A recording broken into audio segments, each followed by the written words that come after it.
I had a realization recently that changed everything for me. I don't think food was ever the addiction. I think I was addicted to what food did to my nervous system.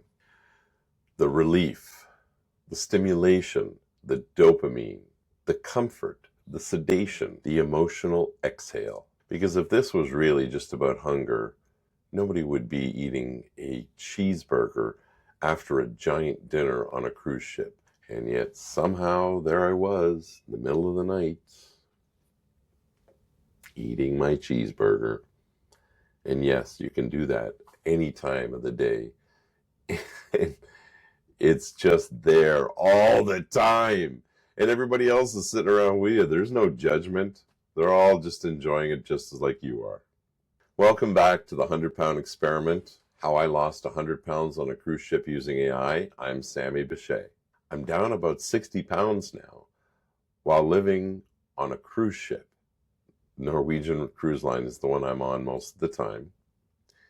And that would be considered the equivalent of trying to quit gambling while living inside of a casino made of tiramisu. Today we're talking about something deeper than dieting, because I think most people misunderstand what overeating actually is. I don't think most people are addicted to food. I think they're addicted to changing their emotional state quickly. Food just happens to work extremely well.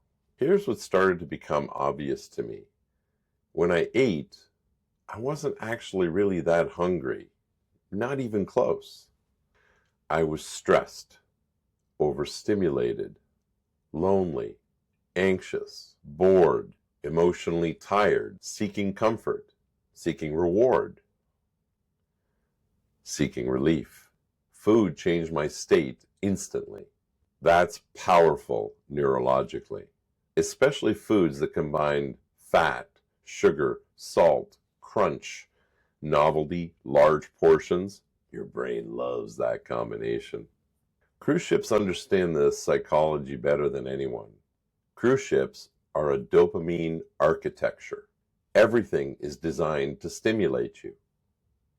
Music, smells, lighting, desserts, abundance, novelty, constant access.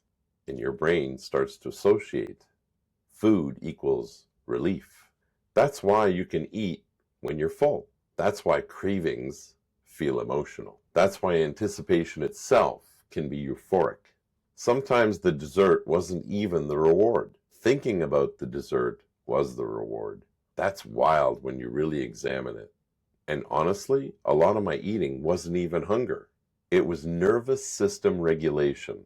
I was using food to calm down, to escape, to celebrate, sedate, stimulate, distract, reward myself. Food became emotional technology. That's why willpower alone often fails, because you're not just fighting calories. You're fighting conditioning, years of conditioning, maybe decades. And this is where Mounjaro surprised me, not just physically, psychologically. Because one of the strangest things people report when they're on Mounjaro or Ozempic or Zepbound, the food noise gets quieter. And when it happened to me, I realized how loud it was my entire life. Constant, thinking about food, planning for food, anticipating food, negotiating with food and for food, rewarding with food. It was like the background music never stopped. And suddenly the volume got turned down.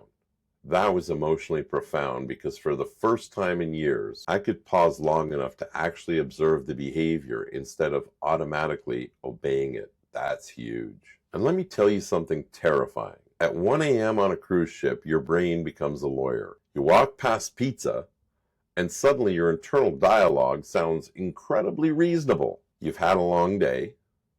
Technically, walking to the buffet is cardio. You're on vacation. Cheese has protein. Tomorrow is future Sammy's problem. My brain should honestly be disbarred.